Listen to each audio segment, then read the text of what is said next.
Hey everybody, this is Cordelia Blake, and tonight I'm going to show you how writing listings for Amazon has changed in 2020 and how you can get your products found and selling faster. So stay tuned. All right, let me go ahead and share my screen with you. And I'm going to go through 5 really specific techniques, things that have changed and how you can write fantastic listings on Amazon. Please go ahead and like, comment, subscribe to my channel. I would love to hear your tips for writing listings, what's worked and not worked for you.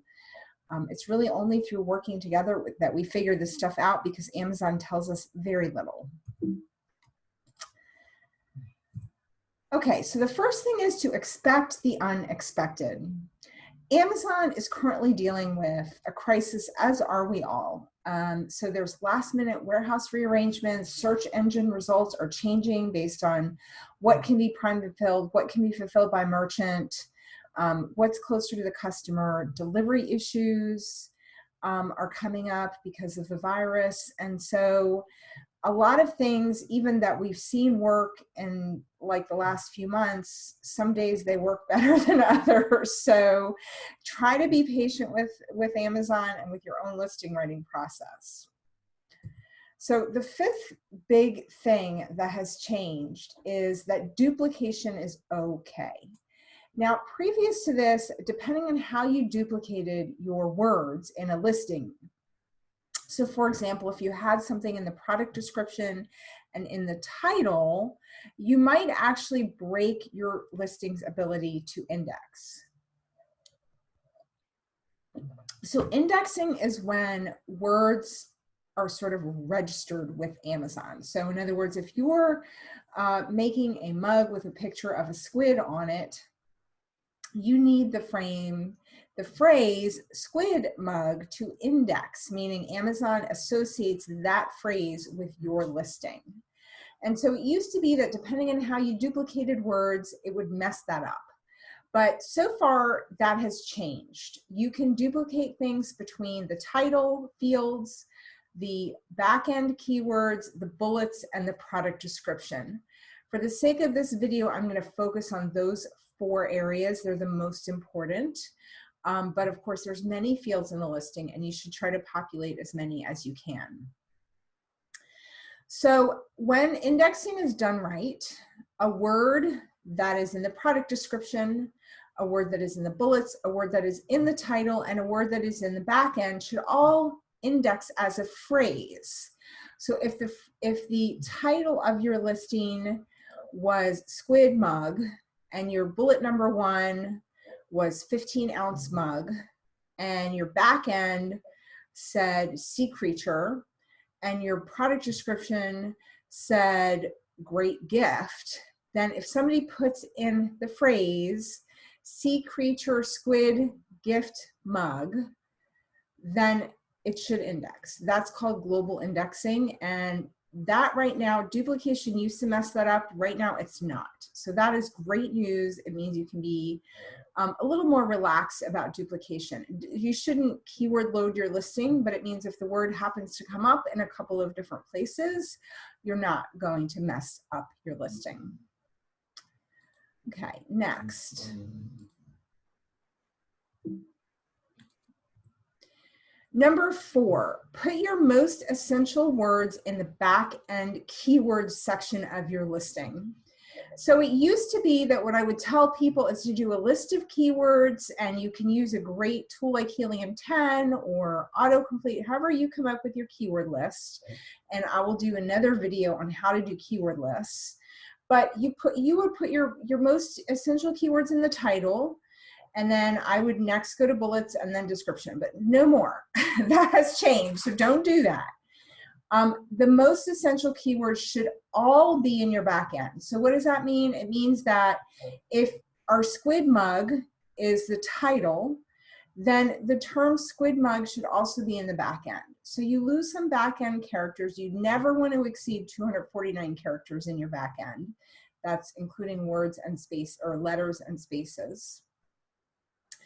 So you want to put every single word that is super important to your squid mug listing in the backend keyword. So gift, Mother's Day, graduation gift, all those things you're going to put in there. You don't need to duplicate. So the word gift only needs to be in the back end once.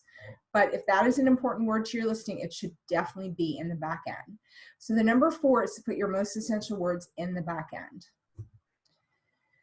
Number 3 is to keep your bullets simple. So it used to be that I would get questions like, what's the maximum number of characters I can put in a bullet point? And people would load, and you'll still see a lot of listings that have tons of writing in the bullets. And that no longer, the bullets are the least important part of the words of your listing.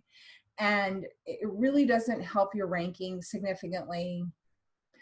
In fact, anecdotally, we've just seen that shorter bullets with more precise and concise keywords work better. So do not worry about writing super long bullet entries.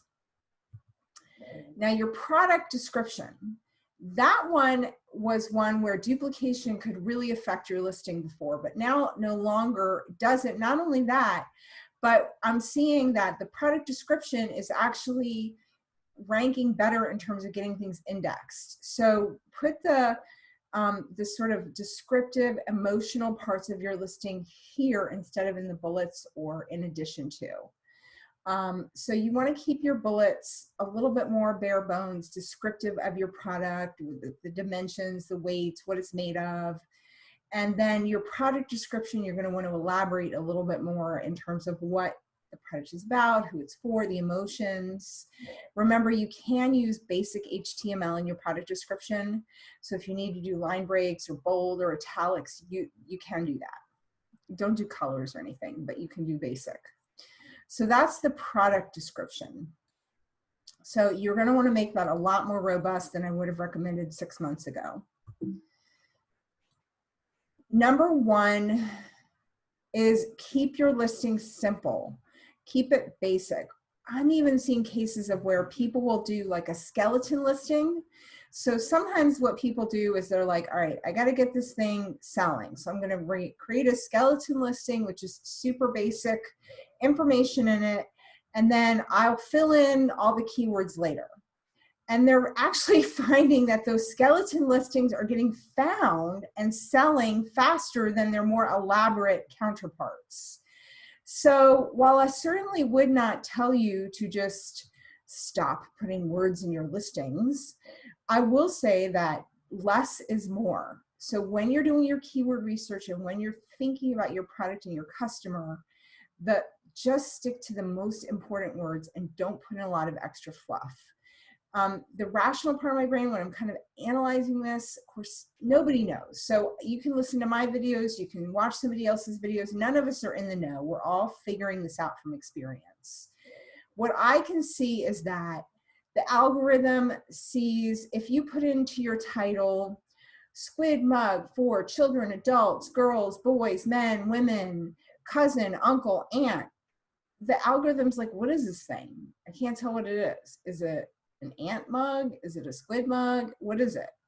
Whereas if all you have in there is 15-ounce squid mug, it knows exactly what your product is. So in general, I'm seeing that the more simple and basic a listing is, the more success it has. You want to put your relevant words in, but keep it simple. And for somebody like me, I've been writing listings for years. It's hard. I have to like go through and strike things out of my listings. So shorter is better.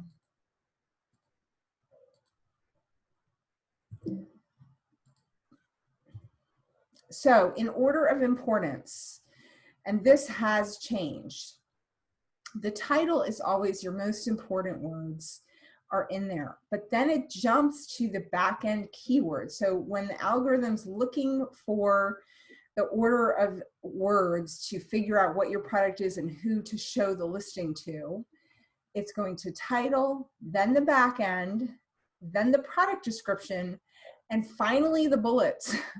So again, this kind of goes back to the bullet point or to the slide where I talked about putting your most important keywords in the title and back end.